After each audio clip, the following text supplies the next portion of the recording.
সরকার পতনের পর পুলিশি পাহারা ঢিলে থাকায় নিরাপত্তা শঙ্কায় ছিল দেশ।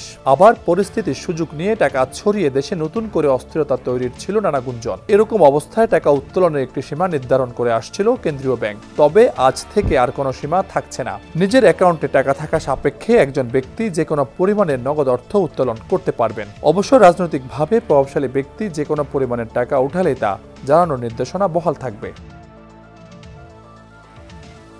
ছাত্র জনতার আন্দোলনের মুখে গত 5ই আগস্ট সরকার পতন হয়। এরপর 7 আগস্ট রাতে এক নির্দেশনায় ব্যাংকগুলোকে জানানো হয় একজন ব্যক্তি সর্বোচ্চ 1 লাখ টাকা উত্তোলন করতে পারবেন। এরপর প্রতি সপ্তাহে 1 লাখ টাকা করে সীমা বাড়িয়ে সবশেষ গত সপ্তাহে সর্বোচ্চ 5 লাখ টাকা উত্তোলনের সীমা দেওয়া হয়। আজ থেকে তা উঠে গেল।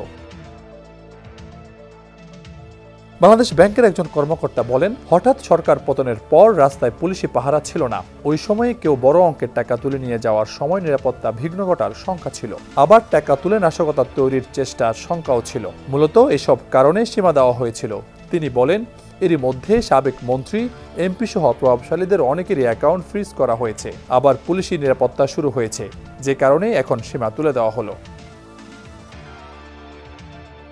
সংশ্লিষ্টরা জানান, টাকা উত্তোলনের সীমা তুলে দেওয়া হলেও রাজনৈতিকভাবে প্রভাবশালী ব্যক্তি যে কোনো পরিমাণের টাকা তুললে জানানোর যে নির্দেশনা তা বহাল থাকবে। বাংলাদেশ ব্যাংকের নিয়ন্ত্রণাধীন বাংলাদেশ ফাইন্যান্সিয়াল ইন্টেলিজেন্স ইউনিট গত 8 আগস্ট সব ব্যাংকের প্রতিনিধিকে ডেকে এই নির্দেশনা স্মরণ করিয়ে দেয়।